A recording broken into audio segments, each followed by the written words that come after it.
Here's more on Ellen DeGeneres' pathetic apology. That's next. Welcome back to the More Channel Shakers. Derek Van Shake here. Yes, this is a moron video from a video on my main channel about Ellen DeGeneres coming back to TV and coming back to her studio after the allegations came out that Ellen DeGeneres, yeah, she, the founder of the kindness campaign and all that be kind stuff. Every day I end each show with a reminder to be kind to one another. It actually turns out that she is probably one of the meanest people on the face of the earth. And as we talked about, I want to be very clear that this is not just her being moody, grumpy, just having a bad day. It's not any of that. It is monster celebrity status. You can't look at her. You can't look in her direction. If she comes down the hallway, you need to step out of her way, giving her at least 3 feet of space. I mean, just over the top monster celebrity. If you're in the elevator with her and you happen to glance at her, she'll call someone to try to fire you. I mean, we're talking over the top, because in her entire little speech when she stood up there and where we analyzed her body language, she was claiming that, I have a bad day sometimes and I'm not perfect. I'm a work in progress. I'm not always going to say the right thing or do the right thing. I'm human too. Sometimes I get sad. I get mad. I get anxious. I get frustrated. I get impatient. And I am working on all of that. That's not how this is. That's not it. We're talking over the top, dramatic. Hey, I need everything exactly my way. If anyone ever looks at me, I don't want them to look at. If anyone ever talks to me that I didn't want to talk to them, I will try to get rid of them. I will try to fire them. I will make their life miserable. I mean, she is a complete monster when the cameras aren't rolling. I just realized that my shirt kind of matches my backdrop because I'm kind of camouflage right here. She was treating everyone around her who she deemed wasn't at her level or higher. She was treating them terribly. Because, for example, on my main channel, you can see that Ellen DeGeneres wasn't treating Nikki Tutorials, a YouTuber. You, like no other, know what it's like to come out and just thank you for this honor. You're welcome. She wasn't treating her the same way that she would maybe treat J-Lo. No, you are the show. Or Jennifer Aniston. You should have bought that house. I couldn't afford that house. Yes, you.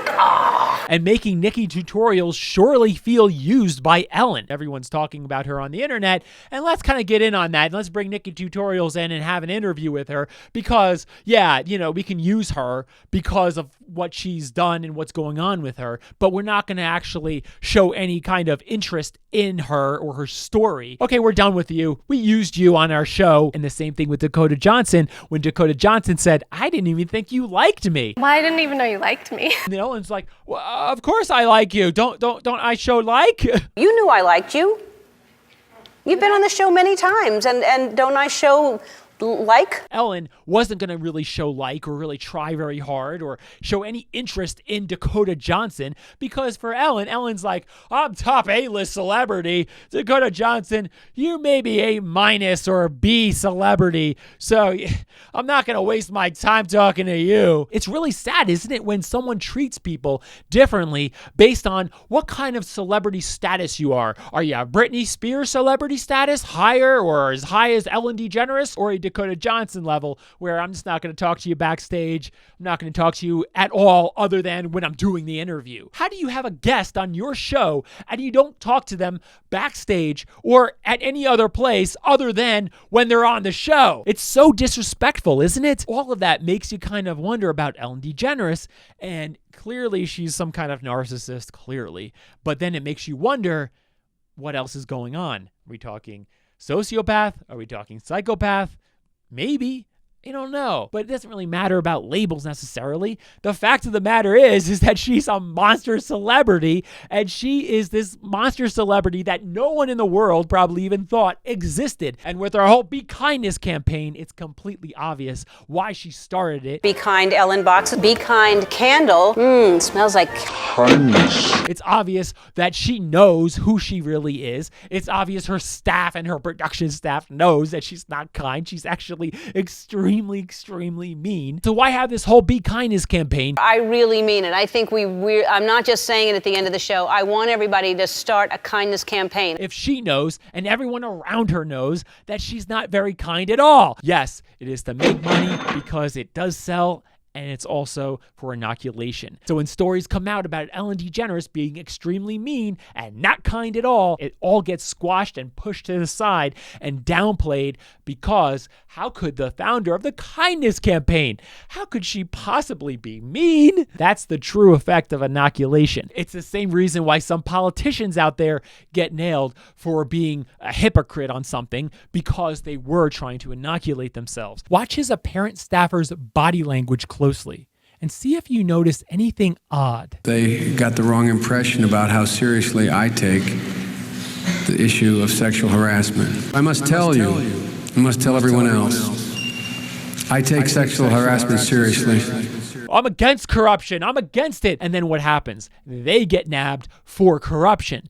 Why? Because they were trying to inoculate themselves so that when their misdoings come out, those misdoings aren't believed, because they were so much against maybe, corruption or something like that, that it would be like, how could the person that's so against corruption, how could that person be corrupt?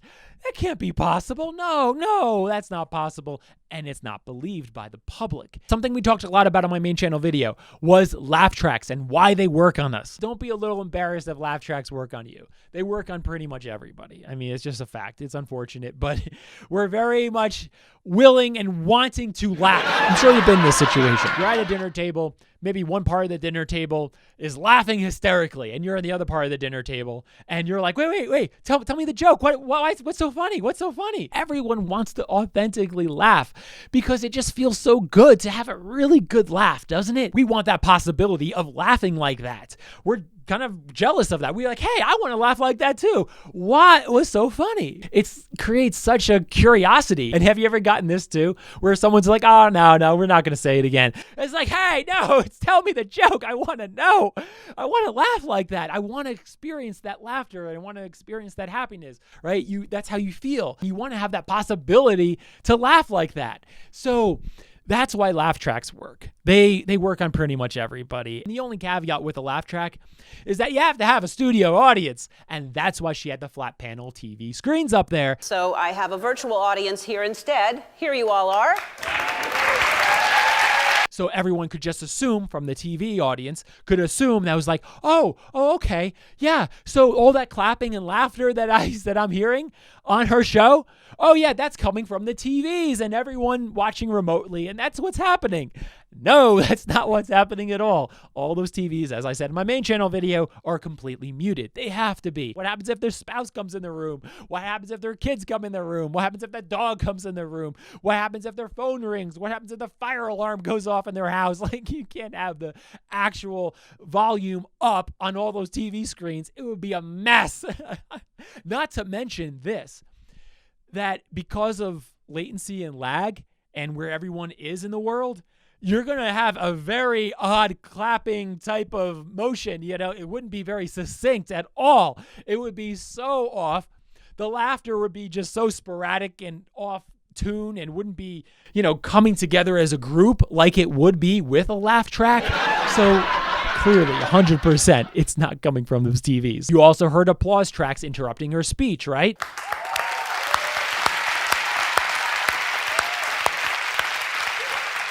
And you may be wondering the psychological effect that applause tracks have on an audience. What applause is usually associated with is, I agree with you and I like you. We don't applaud people that we don't like. So what an applause track does to people's minds is create the herd mentality that, hey, everyone's applauding. Oh, wow, a lot of people like Ellen. Say, a lot of people want to welcome Ellen, all this clapping. Herd developed. So it all creates that herd mentality of, oh, okay, maybe she's not so bad because all these people, this whole group of people, so many people like her, so many people want to welcome her, so many people apparently forgave her. So what she's doing is creating that herd mentality with those applause tracks. It's actually really interesting to think about the psychology that comedians use to get an entire room to laugh. The first thing that's really important is the expectations. This is going to be a funny show.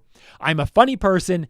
Get that in your mind, that initial impression, so you can open yourself up to laughing. So if you ever notice what a comedian does, first and foremost, right, is their initial approach to the microphone or when they come out on stage, which is going to create that initial smile and impression that, okay, this guy's going to be funny. Let's see what this guy has. And you open yourself up to the laughter. The next big thing that comedians either know or should know is that there's different laugh thresholds. The whole goal is to get some people laughing. You get some people laughing, and you're going to get a lot more of the people laughing. And then more of the people laughing is going to come in a wave of laughter. You get people with a medium laugh threshold laughing. You're certainly going to get people with those lower laugh thresholds laughing because they find pretty much anything funny, any slapstick humor funny. But then you get people with the higher laugh threshold laughing, someone like me who doesn't get amused very easily. But those medium laugh threshold people will naturally start to get those people with higher laugh thresholds laughing. So you get the whole entire room laughing. And that all has a lot to do with social influence. The whole point, of course, is associated with what we were talking about with the laugh tracks. If you're in a room with people laughing, you're going to find things way more funny and laugh much more often than you would alone hearing the exact same thing that you heard before when you were in a room full of people laughing. So that entire Ellen speech was very strategically done and was very well rehearsed. This was not at all just her just speaking from the heart. Just going to tell you how I feel. No, this was well rehearsed. Laugh tracks, applause tracks were all in there when she rehearsed. You can tell when she paused. They had many, many laugh tracks and applause tracks available to them.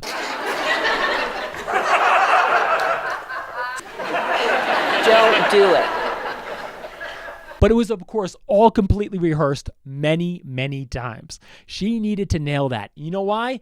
Because there's a lot of money involved. That's why. But we'll see if she stays on. And the big question is do you think she will change? I think she'll change for a week, maybe 2 weeks, maybe a month at best. But she's going to go right back to being herself, because unless she addresses this professionally with an actual coach or a therapist of coming to the root cause of why she's so mean and nasty and is off the charts monster celebrity status. Why is she like that? There's clearly massive, massive insecurities deep down in her for her to treat people so terribly. And unless she gets help and resolves those insecurities, she's always going to be like this, and it's only a matter of time before new allegations start coming out that this just happens. And it makes sense why she has a whole bunch of producers that were also mean, because she's mean. That's the way she does business. And everything from the top, Ellen, trickles down to her producers, treating everyone else like garbage. Now let's read your comments. Gucci Eyebags writes, she stands like a Roblox character. I can't explain it, but you have to understand. I haven't seen a live or shows to say whether that's typical or atypical, but it could have something to do with her staging this and her practicing getting this so perfectly for probably weeks. Writing it, rehearsing it, editing it, refining it. This was something that she needed to nail. And based on the like to dislike ratio we're seeing on this original video on her channel, yeah, I don't think it went over too well.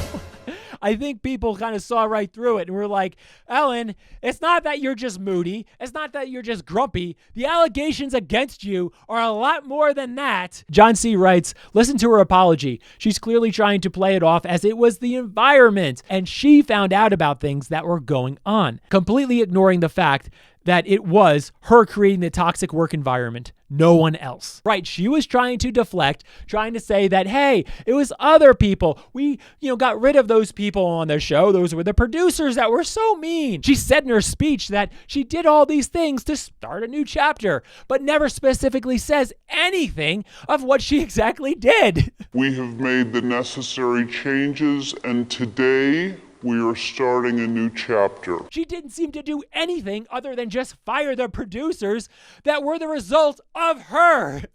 It all trickled down from her, and it surely still is her, and will still trickle down across the entire organization, and these things will surely start to come out more and more again and again. It wasn't the producers. It wasn't outside of her control. It was her. That was just all her putting blame on external factors so she could stand up there and continue continue the show and continue to make a whole bunch of money. The Powder Burn writes, that flat screen audience is creepy AF, like dystopian future creepy. Yeah, it was really weird. I mean, why were the flat screens so big? It makes you wonder, right? Is that the future of audiences now? If you want to be on the Ellen show or this late night show, you're going to have to raffle in to be on a flat screen in the audience to watch the show. Is that the future we have? I hope not, because that seems really terrible. You just have audiences of flat screen TVs. Ricky Eska writes, the absolute worst apology I've ever heard. She is acting like she is innocent and it was her people who were toxic. Yeah, she's at the top. It was all her doing. It's her culture that she created and reinforced in her organization. And she's just going in, oh, I'm going to fire these producers. It was them. Okay, the producers are fired. Everything's better now. No, it was her at the top of the organization that enforced and reinforced and encouraged and rewarded all that kind of behavior to the employees of the company. It's all her fault. And yet she's still up there and saying, okay, everything's better now. No, she's not going to change. She's the one who encouraged it. She basically took no responsibility at all. It was all her doing.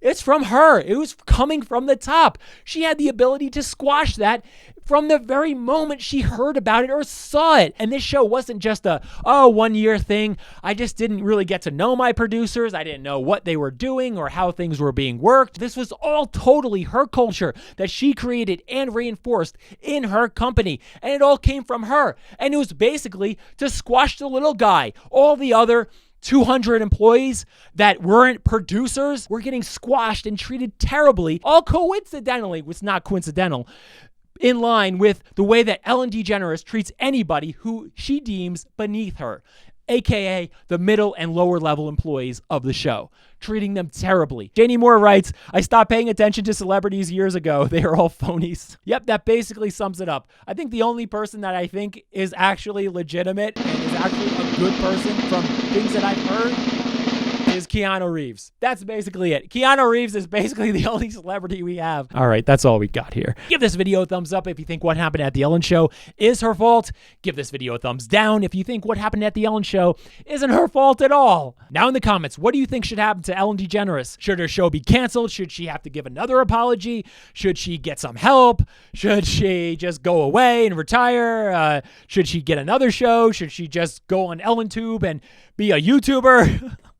Let everyone know in the comments below. Hit that subscribe button now because we don't want you to miss out on new moron videos from the body language and investigative videos on my main channel. And I'll see you at the top.